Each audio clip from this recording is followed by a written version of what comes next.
The Oak Island Money Pit, once considered a legend and a trap, has been discovered deep inside the site. The discovery of a man-made structure, original and untouched, has changed the game for treasure hunters for over 200 years. The team from Dumas Contracting began digging deeper into the garden shaft, which was sitting at about 23 feet. The excavated material was not just wet and heavy, but mucky, thick, and unnatural. The team knew that someone had sealed something important. The evidence was real, verifiable clues. Pieces of timber pulled from the shaft were dated, proven to be from the year 1735. Water samples drawn from within the shaft showed high traces of gold, not folklore, but actual gold in the water. This kind of data rewrites priorities fast. The garden shaft was not just some collapsed dig site. It was old, well-crafted, and sitting only a few feet away from a known underground void, something the team had drilled into earlier that same year. That void wasn't just empty space, it was aligned with historical theories, a possible chamber or tunnel. Suddenly, the shaft wasn't just part of the search, it might be the heart of it. Marty Lagena said it himself, what lay beneath the garden shaft could be the original money pit, or it could sit just beside it, the closest man-made link to the truth they'd ever touched. It wasn't just about digging anymore, it was about going in, going down, deep, the unearthed spectrum. 120 camera, a sleek cylindrical tool that could see in the dark, pan in every direction, and zoom into shadows no eye could see, dropped into the shaft like a submarine into a forgotten sea. The camera showed what the men couldn't: tight spaces, preserved walls, and glistening moisture that hinted at movement. Scott Barlow stared at the live feed with a stunned look. Rick Lagena, the man who first read about Oak Island as a 10-year-old boy, suited up. Safety checks were completed, coveralls donned, helmets fastened. The crew made sure the rebuilt shaft was safe to enter, and for the first time in his life, Rick descended into the very place that had haunted his imagination for over 5 decades. What he saw confirmed it: preserved wooden supports, packed dirt walls, and evidence of human design. Roger Fortin, who had guided him down, pointed out the untouched materials, original construction, visible below the newer reinforcements. At around 50 feet, Rick and his team began knocking against the wood, listening, feeling, testing for hollows, tunnels, and chambers. When the shaft reached 93 feet, the probe drilling crew hit resistance. They stopped the drill, cleared the filings, brought up the rods, bagged, examined, and sifted. Not much came up, but the drilling foreman said something no one could ignore. He was 99.9% certain they hit a wooden structure on the north side of the shaft. Oak Island, a notoriously unforgiving site, is a challenging place to explore. The team, led by Rick and Marty Drayton, had the signal and technology but couldn't break through. They were told to stop as permits to dig deeper were not in place and the season was ending. The shaft could not be extended further, risking lives and the entire future of the project. The brothers took a different kind of step, not down, but inward. They turned to analysis, planning, and projection. Gary Drayton's CTX 3030 was built for harsh environments, filtering out modern clutter and telling the difference between iron and treasure. The signals below the shaft mattered because they were valuable, buried just beyond reach. The search area was small, tight, and contained a muddy base surrounded by thick timbers. The signals were focused, clustered in one place, meaning something was there. They re-examined water samples taken near the same level where the hit occurred, finding high traces of gold and silver. This was lab-tested evidence, not from the outside world, but coming from somewhere below. The drill had struck earlier, confirming that a tunnel running westward toward a potential treasure chamber was there. A new plan was taking shape, and Rick and Marty returned to the shaft one final time that season. They looked around the base of the shaft, not as searchers anymore, but as witnesses. They confirmed that the timbers underfoot were original and centuries old. They found gaps behind the shaft, spaces that weren't part of the dig.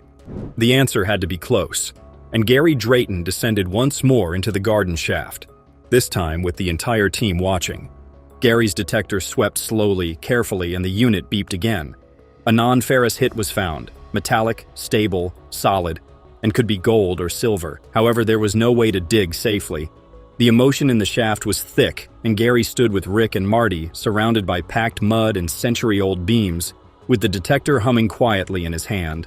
Oak Island, a mysterious island, is a place where history and secrets are constantly being discovered. The garden shaft, a reconstructed access point, is not just a gateway, but a wound in the island's surface where the past is bleeding through. When Gary Drayton's metal detector chirped at the base of the shaft, it meant something real was down there, non-ferrous, buried deep, and old. Rick and Marty stood on thick planks, feeling every vibration, knowing they were surrounded by history, possibly treasure, and unable to touch it. As the season shuts down, the brothers make their final descent into the garden shaft together. This isn't nostalgia, it's personal. This is the place where generations of men have bled, lost fortunes, and disappeared.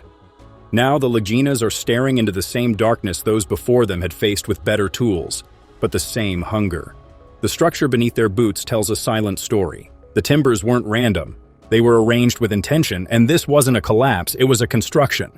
The shaft crew claimed that everything below the newly installed supports was original, untouched, preserved in muck, packed with clay, hidden from air and light for hundreds of years. It was a time capsule, not just for tools or bones or maps. The team had drilled in the Money Pit region using data from sonar and seismic scans, tracking voids, tunnels, and anomalies. One anomaly, marked at approximately 95 feet, was believed to be a chamber. A tunnel led toward it, and that wasn't a coincidence. That's what stopped the drill. That's where the season ended. Despite the pause, the minds behind Oak Island continued to gather, recalibrate, and review every frame of footage, sample, and echo. They decided to drill into the garden shaft next season, not beside the tunnel, but into it. Further scans revealed multiple zones in the area, showed potential metal content, suggesting containment or storage. The garden shaft became an access point and launch pad, and the Dumas team left behind the most advanced underground infrastructure Oak Island had seen in its modern era. The team on Oak Island had been searching for decades, and now they had a promise that something was hidden beneath the lowest point of the garden shaft. As the season came to an end, they had to shut down operations due to legal limits, weather, safety, and time constraints. However, they had the shaft, gold traces, wood struck by the drill, and the unmistakable rectangular image captured by the high-definition camera. The team prepared for the return, focusing their search on the base of the garden shaft. They planned to probe deeper into the suspected box-shaped anomaly, upgrading Gary Drayton's CTX 3030 detector with water-capable coils. This allowed them to focus their efforts on the same point, the base of the garden shaft. The next operation would be horizontally from the shaft at strategic depths. Drilling horizontally from the shaft at strategic depths, where water samples showed high gold content, striking wood, and just beyond where the shadowy object sat in the mud. Equipped with fiber optic cameras and robotic probes, the next operation would not simply dig, but explore. The Canadian authorities granted provisional permissions for advanced underground investigation, allowing the team to begin groundwork the moment the thaw allowed. Rick, the team leader, was already lining up the team, including Dumas drillers, scanning specialists, geologists, and artifact handlers. The shaft would not only be explored, but would be logged, scanned, filmed, and analyzed in real time. Even local First Nations groups were consulted to ensure historical sensitivities were honored. The final war room of the year was electric, with Rick reminding the team that the story didn't begin with them, but might end with them. The question remains, could this finally be the moment Oak Island gives up its greatest answer? Or will the shaft's next chapter reveal something even bigger, something the world isn't ready for?